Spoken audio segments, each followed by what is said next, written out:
So, Dennis, how are things going, my friend? Since last time we saw each other a few weeks ago in New York, walking the streets of New York City together, having no idea that a month later, absolute chaos. Yes, that's right. Well, things are going okay since I got back from New York. I think we may have miscalculated. I think that we were walking around when the virus was happening. I mean, nobody was aware that it was going to impact New York at that time. But since then, I mean, we should have been distancing and all that even when we were there. But how could we know? Uh, I uh, I don't know. I've had some minor symptoms, or I've had coughs basically, and Myself as sometimes well. sniffly, runny nose. But I get that normally. That's just And that's the problem without us knowing. it's It's like everybody, I suppose this is why the self isolation thing, it just is the right thing to do because we don't have enough tests to figure out if we do or don't have it, right? yeah, yeah. So I assume that I have it, Yeah. maybe, and we're self isolating. We're acting. Both my wife and I are acting as though we have it. So we're staying indoors. We're only going out for groceries and essentials, and so far so good. Although after I got back from uh, New York, my wife came down with something that was sort of a flu-like illness, and again, I don't know if I gave it to her or if it was she got COVID, or it's just so this disease is so snaky, or it was just some normal thing, some other kind of flu, but it was more severe than she usually gets. So Yeah, I it's don't just know. I hard, don't hard know. to say. Nobody knows what's going on. And it's just interesting too. Like we were there together for a couple of reasons. One, I went to your the film screening that you were in with Brian Rose about Mhm. his experience journeying with ayahuasca under your guidance. And the film was great. It was really cool to be in that jam packed room. And the reason I say that is thinking but the fact that there was people from all over North America and the world in that theater that night. Mhm. Now we're thinking about like different impacts of gatherings and whatnot. But let's just start there. Like let's rewind and tell me about that about your feelings that night because you and I we've had a couple catch ups since then, but not too much. Like it was pretty cool to see the engagement of that crowd that night, and maybe you can let our viewers know what the heck we're talking about right now. Yeah, well, of course, this movie Reconnect that Brian Rose at London Real produced. Much of the footage was based on filming that we did in Costa Rica in summer 2018, which was when he came to Solterra and this retreat center there in Costa Rica, and that's where much of the footage came from. And then he worked on it for about a year and released it. So the New York event was the second world premiere, if you will. I was in the UK in December, and that was the first. That was the release of it. And then he came over, and we did it again in February. So, and I think on both sides of the pond, it got a lot of attention, and it was pretty well received on both sides. So, well worth it to take the time and do that. And of course, it gave me a chance to connect and reconnect with many people in New York, which I always have to do when I go there. And some things came out of that too, So that's where we're at right now. Including a spontaneous pop up filmed interview that you. It was so interesting because we're just having discussions about me coming down to New York, and I was like, maybe I should bring my camera just in case.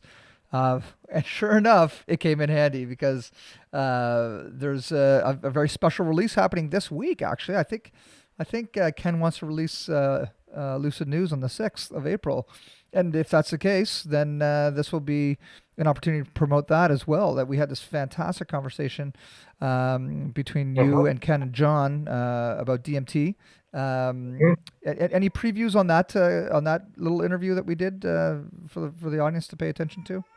Any previews? Yeah. Well, we just discussed John's theories about endogenous DMT mostly, but his idea that extreme states of physical stress and so on can put people in a place where their levels of endogenous DMT rise, and they can have these what he calls endowaska experiences, and so that's the gist of it. He's studied this pretty intensely, and he's he's just getting it out there, basically. Yeah, Yeah. so we'll be releasing that. Oh, not we, but Ken on Lucid News. Hopefully this coming week, which would be great. And Right. Right. um, but the thing And, that really got me excited hanging out with you in New York was our pitches, and we were, I was there to pitch a number of concepts to National Geographic and others. But um, you and I started talking about exploring some sort of a series on psychedelics and people's first trips and kind of mhm. the benefits of exploring these different experiences, if you will. But really, our discussions and our creative ideas kind of evolved and matured quite quickly into something far more important, which is the source, the Amazon, and knowledge preservation and protection. So you introduced me to a character named Juan, who you've known for many years, and we are hoping after this crisis gets over and we can start to travel safely again, that we can go down and start making a documentary or a series of films to help what, Dennis? This is the question I want you to answer for us. Is like what do we want to do, and who is Juan? Why don't we just start right from the beginning? Okay. Well, what we want to do has multiple objectives, I guess you could say. Uh, Juan Ruiz is a botanist that I have worked with since 1981. Uh, he's with the National University of the Amazon, the UNAP, Universidad Nacional Amazonia de la Paraguana in Iquitos. When I first met him as a graduate student, when I went down there as a graduate student in 1981, Juan was basically a forestry student at that time, but hanging around the herbarium a lot. And so when I came down with my friend, another graduate student from UBC, we were, the director of the herbarium at that time, Franklin Ayala, more or less directed Juan to take us to the field, make sure we didn't kill ourselves or do anything stupid, get us back in one piece, hopefully with a few plants, and he did that, and that was the initiation of our friendship. And he's not exactly a touchy feely kind of guy. He's kind of taciturn, but over the years I've gotten to know him and I respect him immensely. He has incredible knowledge about the plants of the region, the Loreto region. Well, I should complete. So in his career arc, you might say, he was a forestry graduate student. He eventually ended up being the curator of the Herbarium Amazonense, which is which has been a tremendous resource. And the combination of the two, one with his knowledge, which is all in his head. This is the problem. He knows a great deal about the plants from the scientific side, from the angle of folk uses, traditional uses, and so on. But he doesn't write things down, and so he really is one of those people about which Mark Plotkin has said, when a medicine man dies, it's as though a library has burned down, and Juan is that library in a certain sense. And if he goes, then all that knowledge will go with him. So the project I'm trying to do is two phases, really. The first one is to go spend time with Juan and document what he knows in a real-time way using videography and using the skills that you and Sarah Hutt can bring to the project, and just hang out with him both in the field looking at plants and letting him talk about what these plants are used for. And then the other side is the herbarium. And many people don't know, I guess most people know what an herbarium is, but a herbarium is literally a library. It's a library of pressed plant specimens that various collectors, when they do projects in the Amazon, they are more or less obliged to deposit duplicates of specimens in the UNEP herbarium, and as well as other herbaria around the world. So when I was doing my graduate work, I was collecting specimens, and the University of British Columbia, which is where the institution I was working out of, they got a full set of specimens, and also UNEP got a full set of specimens. And then we deposited other specimens in different botanical gardens and herbaria around the world. This is the way science works. And then in 2010, well, the herbarium, it's important to realize what a resource the herbarium is, because it's a record of what's been collected, and it has information on who collected it, where, at what time, and so on. So this is very valuable data to have for mapping systems, vegetation, distribution systems, and this sort of thing. Sometimes, but not always, herbarium specimens contain information about the uses of plants. Not always. I mean, in fact, rarely. My collections, of course, were all the labels had use data, because that was the point of my project. So those things are there, and the herbarium amazonensis was when I first came to Iquitos and working out of UNAP. It was in a different building than it is now. It was in another wooden building down the street. I used to be, from where it is now, I used to be terrified that a fire would break out in there and it would all be lost, because they were running plant dryers in the back of they were drying specimens in the back of the building using these gas-fired plant dryers. And I used to, I was so afraid that something would happen. At some point in the late 80s, the Missouri Botanical Garden sort of came in as a benefactor because of a connection with a famous botanist, Al Gentry, worked out of the Missouri Botanical Gardens, and he did a lot of collecting out of Iquitos. So through his influence, they were actually able to make build a new building for it, make a proper herbarium space with a more or less climate-controlled environment. Certainly an improvement on the, bug-infested, mold-infested herbarium that they did have. Not top-notch, not world-class, but a much better situation. It has 100,000 specimens, 100,000 collections, but only about 25,000 of those have ever been mounted. Most of it is still in bags brought in from the field the day they were collected, and now stretching back decades.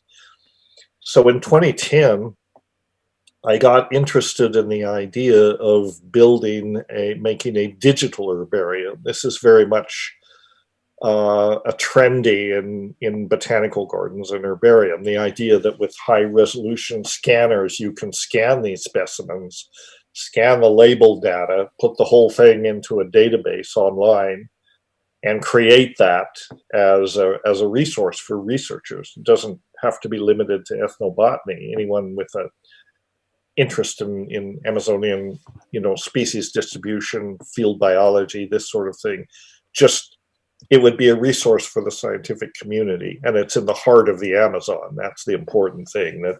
That's where the biodiversity is. And so in 2010, I helped to get a grant from a company in Wisconsin called ProMega that supported the idea of trying to digitize this herbarium. And we got started. We bought two $5,000 high resolution scanners and got those down to Peru and got started on the project.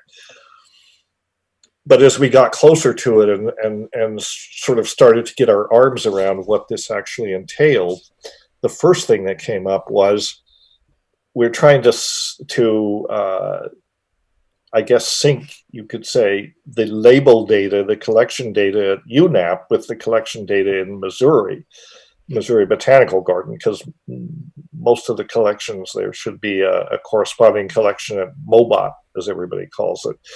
As we started to look at this data, we realized that there were a lot of mistakes, in just minor mistakes that will creep into this kind of data as you're collecting it. So we thought, well, we have to before we can start scanning and getting these things into the virtual database, we really have to go through with a fine-tooth comb and correct all these mistakes. Wrong approach completely. I now understand this was completely the backwards way to do it. First of all, we wanted to get as many more specimens mounted as we could, and that would be a long, meticulous process to go back to the original collection data, which they have, unpack these specimens, which are more or less in a state of, well, who knows? They've been in storage for years, so it's hard to say. But try to get those specimens mounted. And then what we should have done, it was just, since we had the scanners, we should have just scanned everything that we could as fast as possible and gone back then and looked at the images and then looked at the data, the corresponding labels in Missouri. But we had an advisor, and I'm not blaming him. I mean, we should have had this understanding, but our advisor said, if you're going to make a database, you have to have consistency of entry, right? But we should have done that afterwards, after we got the scans. And then because the situation that we had was we were trying to, be online with Missouri Botanical Garden as we went through and looked at each specimen and then pick it up, access the specimen there and check the label data. Well, at internet speeds in Peru, this can be a very slow, frustrating process. So we learned a lot from this. We learned a lot about how not to do it in a certain way, and that was useful information, because I think we could take a second look at it and do it much more efficiently now. And the technology for scanning, data processing, all of that, parsing databases, and so on, has advanced in this time, because that we started that project in 2010, and we got only a certain distance with it, and then for various reasons, we couldn't continue it. So the project that we're working on, you and I, and hopefully other people, what we want to do is, first of all, start with Juan and start with the documentation of his knowledge, and then in the second phase, and that's a relatively restricted project. I mean, you can do that for $100,000 easily, would pay for that. Bring in the right people to collect the data and so on. So that's not a particularly expensive project. But then once you have that data, the next phase would be to, again, start this scanning process and try to complete the digitization of the herbarium that was our original objective. And that is a longer term project. That just takes a lot of brute force of, graduate students looking at labels and making sure they're correct and all that. And so that's a 2-year project, I think, minimum project. And it could get fairly spendy. I mean, it could be north of $1 million to be able to do that. Is it worth it? Yes, I think it is. Well, of course, I'm biased, right? But it's worth it because then you have a catalog of, we all know the Amazon is one of the most biodiverse areas on the planet. And here we are trying to catalog what's there. And you never can catalog everything that is there, but you can catalog from the herbarium is essentially it's a window into the species that were important enough for somebody to collect and actually deposit a specimen. But then once we have the database, we can link that into other worldwide databases like the Kew plant list from Kew Botanical Garden, the International Plant Names Index, which is another huge organization, and then all the phytochemical, PubMed, the National Library of Medicine. A lot of these plants are indexed, they are papers come out, that's where you're going to find them. So try to link the herbarium as a node into these different global databases and sources of information, genomic information, all that kind of thing, and try to situate it, as a resource for life science researchers to access and use that data for whatever. So the potential uses of the database and the herbarium scans are open-ended. They could, many people will have many ideas how to use this data. But we just want to create the data platform to do that. Yeah, and it's the reason. One of the reasons that I'm really attracted to somehow creating a film or series of films about this is the that true altruistic force of wanting to make sure something precious doesn't get lost, which is Yeah. in the case of Juan, his knowledge, and in the case of the herbarium, well, a fire can still destroy everything, all the contents in that herbarium right now, and Right. with But if your it's digital, it's not such a huge thing. If it's exactly digital, God forbid it should happen, but if it's digital, you preserve it. 100%, and to to use film storytelling as a way to raise awareness to these sort of things, like we need to raise money for this stuff, and it's important to Mhm. invest in. And you've been working in the Amazon for decades, and you know the work that's happening with Juan and their barium, and certainly with a lot of the plant medicines and the psychedelics, that a lot about, specifically ayahuasca and others. What's the importance of this type of straight up scientific documentation in allowing us to find future healing agents and things that could very well be the solution to what we're all going through right now?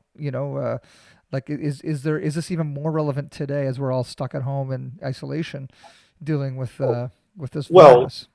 yes, it's totally relevant. It's critically relevant. But the true potential of the herbarium can't be realized as long as it is, as you say, stuck in isolation.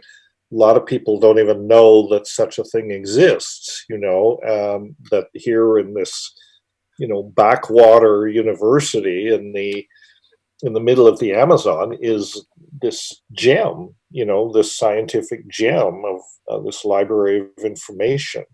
And then this person who is also a gem, who is also, tremendously knowledgeable, and we need to document what he knows, and then also link that into what the science knows. How does his knowledge reflect what science knows? Even though there are many gaps in that knowledge, and the relevance is that there have been papers that have come out that discuss, the potential for drug discovery, the potential for discovery of new medicines, new sources of food, even dyes, all the products that come from plants, but particularly, I guess, on the medicinal side.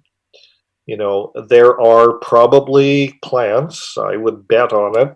It's an easy bet because nobody knows, so I can't lose it, but I would bet there are plants that could be used to treat COVID virus, in that ecosystem. I mean, I know there are, but you have to be able to approach these things systematically. So if you know the species, then you can link the species into existing databases on the chemistry and the pharmacology, the folk uses, all these other aspects, even the genetics of these plants. I mean, and so there is a database at the University of Chicago um, School of Pharmacy called NAPRALERT. NAPRALERT means Natural Products Alert, and it lists information about the chemical constituents and the pharmacology of roughly maybe 40,000 species, which is still a small number of what there actually are. Problem with NAPRALERT is it's kind of fell into disuse lately. The person that founded it was Norman Farnsworth, who, if you know anything about this area, is like a world famous pharmacognosist at the University of Illinois. Well, when he died, the database kind of it became derelict. However, the information is there. What information was there is there, and it needs to be updated and brought into the present. And part of the as I envision this second phase of the project, part of that would involve basically just purchasing the data from NAPRALERT or taking it over. They would probably donate it because they don't want to see their efforts, just go to waste. But that would be a start. And then there are other databases also on chemistry and pharmacology and so on. So that's a basic idea. And I guess what does this have to do with preserving biodiversity? Well, if you can add a value to a plant, if you can take a species and say, this might be good for COVID virus, or it might be good for some other medicinal property, essentially you've provided a rationale not to drive it into extinction. How do you develop a drug from, I often say, how do you develop a cure for AIDS in a forest that was cut down last week? So this is an incentive to preserve the habitats and preserve the knowledge. And the herbarium can be the nexus for both of those things, and the bridge between the traditional knowledge and the scientific knowledge. And one is he stands in both worlds. This is why he's such a remarkable person. He knows the field, he knows the communities and the people in the field. He is not a medicine man himself. He would not refer to himself as a medicine man. He is a botanist. But he's not a practicer of traditional medicine, but he knows the practitioners and so on. So that's the idea, is to document this information and provide a rationale not to wreck these habitats. There have been many papers there have been papers published about land use and return on investment, depending on how you use a given number of hectares of the Amazon, the uses to which you put it. You've got a few options. You can cut it down and put in cattle. You can cut it down and plant soybeans. You can cut it down and put in palm oil plantations. And all of those will yield a return on investment, dollars per hectares, but not much compared to keeping it intact and harvesting the information out of it. That's where the real value. That's where the real value is, and also non-timber forest products can be harvested out of there sustainably. But mostly, it's a repository of information. There was a paper published, now quite out of date, but still it posed the question. It was in the Journal of Economic Botany. I'd like to mention the Society for Economic Botany is some scientific organization that anyone should join if they're interested in this field. But anyway, Michael Balick, the director of the Brooklyn, New York Botanical Garden, published a paper. The title of the paper was Value of Undiscovered Pharmaceuticals in the Rainforest. Right? Striking title.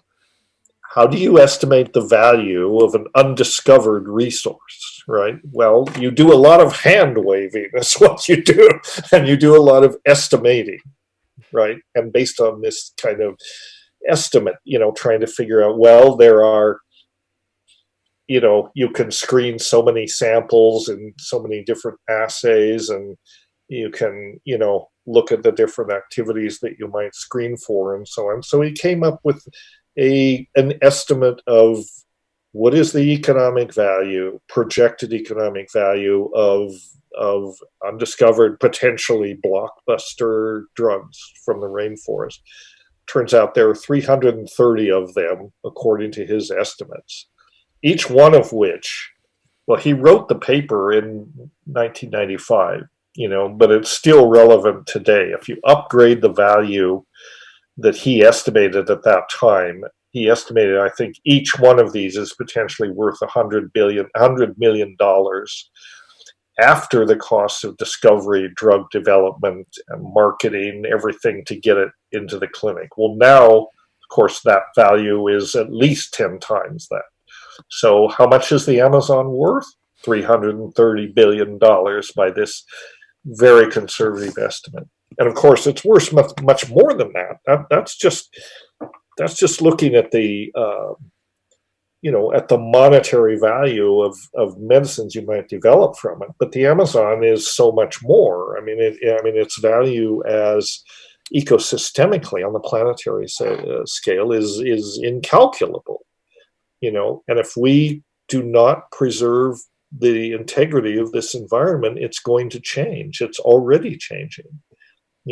And once it's becoming much hotter, it's becoming much drier, rainforest is diminishing, these slash and burn and massive clearing projects, it doesn't grow back easily. It takes years to reestablish that. And in fact, it never really reestablishes it. And the patterns of clearing these areas also affects the local climate. It affects rainfall and all these different parameters. So the Amazon is just one of those things that we have, it really is a World Heritage. It should be declared, the whole place should be declared a World Heritage Site. And unfortunately, the policies of Brazil, pretty much, Bolsonaro is in the mold of Donald Trump, and the idea of preserving anything or fencing off or somehow trying to preserve these habitats is not in his worldview at all. So for Bolsonaro, it's like, forget the indigenous people. They're not even human. They're better off dead. We need access to that resource. So let's not waste time trying to preserve these cultures. And even the habitat. Let's just full speed ahead with the sort of policies that they have, not even stopping to think about where's the real value here, and it's not in soybeans, it's not in oil palms, and nothing to say about what it does to the to the world carbon balance when these vast acreages of rainforest are burned. So all of this is carbon sequestered into biomass. All that's turned back into the atmosphere when you do that. So it's just a way to try to slow down the rate of destruction, Mm. and devastation of this environment, because it's so important to maintaining the ecosystemic equilibrium on the planetary scale. And you know, it's discouraging. I mean, it's like trying to sweep back the ocean in some ways, and it's discouraging, and it's probably doomed to failure. But what can we do? We just keep doing it. Well, So a couple things come to mind, Dennis. Is as most of the world, Brazil as an exception, is coming to a halt. Bolsonaro, he's playing the whole Trump card as well, but in a far worse way. He's encouraging yeah, people to go to work, and he's totally downplaying this whole thing. Um, but yeah. I hope a positive upswing of this whole thing is a reevaluation of our global extractive economy, and I don't have any data suggesting that this will result in that sort of enlightenment, but it's a bit of a hope. Maybe driving more into the supporting local and really understanding, like you say, the carbon impact of all of this stuff that people don't even think about when they go to the grocery store and pick up their goods. But the other thought that came to my mind in your book, The Brotherhood of the Screaming Abyss, you mentioned this one experience that you had where it was just the darkest of experiences, and you felt the Amazon, you felt the destruction of the Amazon, and you were sickened by it. And Mhm. um, is there, and there's been a number of people who have had the privilege of having psychedelic experiences, specifically with plant medicines like psilocybin mushrooms or ayahuasca and whatnot, to have this new enlightenment. Not new enlightenment, but it's some sort of connection to nature and a care and a love for nature that they may not have appreciated beforehand. I'm Mhm. speaking from experience for myself. The connection to nature after having those experiences is incredible. Um, Yeah. when we also talk about these global leaders, and I'll add Putin into there, Trump, Bolsonaro, maybe even a few other of the largest leading countries, they just don't seem to have that enlightenment. And is there is there any way that these these plant medicines could actually change the minds and the hearts of even people like that? Because it's a top Well, down I don't approach. know I don't know. There is a way for it to affect people's outlooks on this. I mean, many people who go to South America and take ayahuasca, they come away with a renewed. Ayahuasca is kind of an eye opener for them in terms of looking at our relationship to nature. It sort of highlights that, and the message of ayahuasca is kind of, you know, wake up. I mean, before it's too late. And this has been the message that I'm trying to propagate. I don't know. I know that ayahuasca can be a game changer, a wake up call for many people if they're intelligent enough and if they care enough to hear. I sort of think that leaders like Trump and Bolsonaro, I don't think it's going to do them much good, because you have to have a heart. You have to have a soul. These people don't. I mean, they are looking solely at economics and not even looking at that in an intelligent way. It's all about the short term. What can we extract from the rainforest before it's all gone, and thereby accelerating that destruction. So I don't think. I mean, I had a shaman I worked with for a while, still do work with, but he told me, I don't give ayahuasca to sociopaths because it Okay. won't do them any good. You know, Incredible. Like you just nailed it right there. And maybe right? maybe that was my question is just straight up, is it possible that these molecules cannot impact a sociopathic state? Is that possible? I'm not too sure, but that makes a lot of sense. that the molecules can repeat what you said. No, like like it's very possible that these leaders are sociopathic. So Yeah, it's very possible maybe that these plant molecules will not have that same experience, like you say, entering in with a heart and a desire for connection and yeah, devotion. you have to be open to it, and this is typically, well, look at Trump, as a good example. Typically, part of their mindset is, I already know all about it. Don't bother me with facts. My mind is made up. We see this every day in the press conferences at the White House. I mean, Trump doesn't want to hear about facts. He doesn't deal in a world of facts, especially if they're inconvenient, and most of them are actually.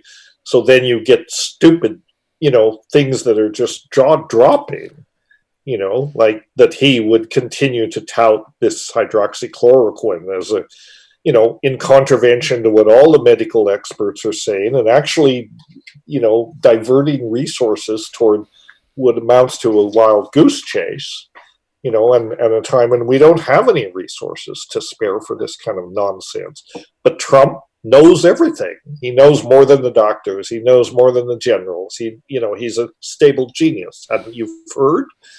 you know and so he knows a lot. So people like this are not going to be convinced because it's too threatening.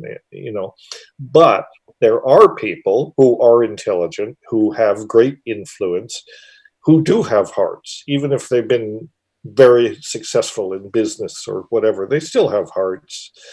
They have kids. They want the planet to be preserved. They want this to happen, and they can come take ayahuasca. A lot of them have. A lot of them don't need to. They already get it, but they can. They get the message. Then they're in a position to go out and make changes. And through their companies, they can make policy changes. They can simple things. They could say, we won't use fossil fuels anymore. Our company is divesting from all that.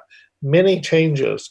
You need thought leaders. You need people with courage to say, look, folks, we're in a heap of shit, basically, and we have got to change.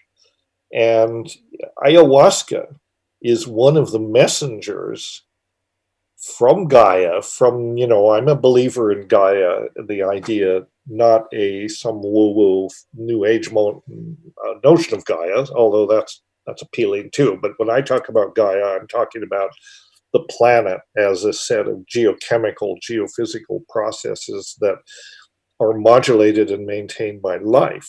The fact that life exists on Earth is the reason that life exists on Earth, that it still can, because it maintains it does, within the parameters, try to maintain conditions that are optimal for life. So people that are able to get the message and then go out and propagate the message Hmm. is what we need. And hopefully we're at a temporary juncture here. If we can just get past the next election, maybe we can get rid of all these clowns and actually get some leaders, with some wisdom instead of what amounts to a criminal cartel. We need leaders. We need people with vision, and there are many. And I think that psychedelics are a catalyst for this wake up process. Hmm. What concerns me is it's not working fast enough. I mean, they are messengers from Gaia. Gaia is desperately trying to, hello, wake up, you monkeys, you know. And then something like COVID comes along, and you have to think this is also a message, and Very. this one they can't ignore.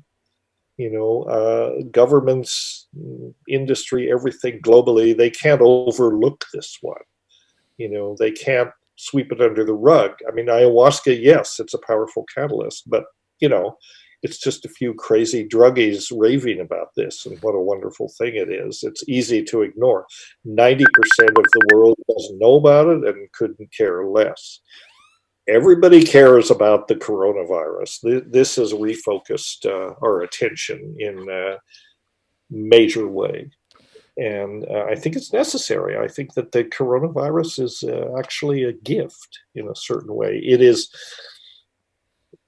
we've anticipated for decades. I mean, 30 years ago or longer ago, we could anticipate that there were environmental disasters looming up ahead, which we did nothing about.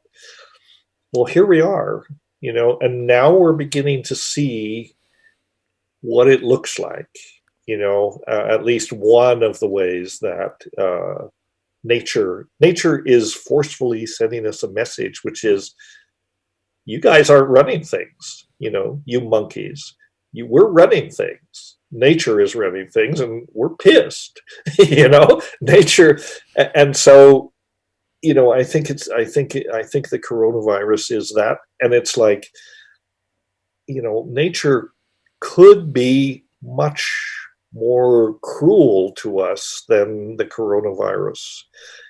I look at this as the trailer, to the real pandemic. I mean, what happens? The next one could be an Ebola type virus that's airborne transmitted. That's pretty much the end of civilization. Yep. If that happens, and it won't be like coronavirus. Coronavirus is already straining all our resources to the breaking point. Can you imagine how quickly it would break down if it was some much more virulent virus? So I think in seeing these things happening, we are getting a pretty grim snapshot in some ways of what the next few decades of the 21st century is going to be like. It's not going to be pretty. Many people are going to die. Will we come through it? Well, of course. Some people will survive. We still can't say how many. It's also possible that many, many people are going to die. Yeah. So, it's discouraging. I mean, it's depressing to even talk about this, but it's something that we all have to think about. 100%, Dennis. Well, thank you for this. And also, I had the privilege of being on the your webinar. I guess it was a digital conference with close to 2,500 people on the weekend, which was fantastic. And you've got another one coming up this Saturday. A conversation between you and Paul Stamets, I believe. Do you want to share? Yes, Paul Stamets and Wade Davis. And Wade Davis, next fantastic. Saturday. Yeah, and both of those people are, high profile and very much spokesmen and loud and legitimate voices for exactly what we're talking about. Save the rainforest, save the indigenous knowledge. Are you familiar with Wade Davis? Oh yes, yeah, and I know that you go way back with him. As I learned all in your book as well. Right. Well, he's just got credentials as long as your arm. Many honorary. I mean, he's a PhD. He studied under Richard Schultes. He and I have traveled in the Amazon, but he's the person that coined the term ethnosphere. Which I think is a very interesting term, because if you look at planetary, you've got the hydrosphere, the atmosphere, the lithosphere, planetologists look at planetary dynamic in terms of these different sheaths. You can even talk about the cybersphere, that we've now, it's an artificial extension of our nervous system that we've spread across the world. Wade talks about the ethnosphere, and the ethnosphere is the layer of cultural practices and indigenous knowledge that also encircles the earth. And it's critical because it has to do with human institutions and the way they interface with nature. It's a critical bridge between cultural practices and biological practices. And he's certainly we'll be discussing that in that. And, Wade Davis has I mean, he's published 22 books, I believe. So I urge people to check out his page on Amazon. They're all listed there. He has a new book coming out that's going to be amazing, called Magdalena, the River of Dreams. And it's about much of his work in Colombia and so on. So, can you pause it for a minute? I'm going to have to take a little break. Oh, no problem. Well, we're coming up to an end anyway, Dennis. And I will press Okay. stop in 1 second after we say goodbye, and then I'll say a proper goodbye. Um, just on the closing note, McKenna Academy. Is this how people get a hold of you? Yes, have a look at the McKenna Academy website, which is just www.mckenna.academy, to learn more. The project that we have been discussing here would be funded. That would be the one of the umbrellas under which that would happen. We're nonprofit organizations, so please have a look at the website, and you can email me at dennis@mckenna.academy, Fantastic. and that will get my attention. Well, And yeah, Dennis, it has been a pleasure as always, and I look forward to our continued dialogues. And you go off to the next set of Zoom calls. I'm sure that you've got many coming up the rest of the week. And yeah, I've got 3 or 4 happening today. I practically live on Zoom these days. these eyes, How pathetic is that, they're right? googly Yeah, eyes at this point. yeah, Okay, yeah. man, thank you so much, and we will continue to chat about our project in the near future, my friend. Thanks for being with us Okay, today. very, very good, Greg. Okay, Dennis. I hope it was a good conversation. I think I Excellent. got on a roll there. It's what You I couldn't get wanted a to word talk in about. edgewise, you poor man. It's not about me, Dennis. Not about me at all. All Okay, right, be well. we'll be in touch. Okay, take Okay, care. thank you so much. Bye bye.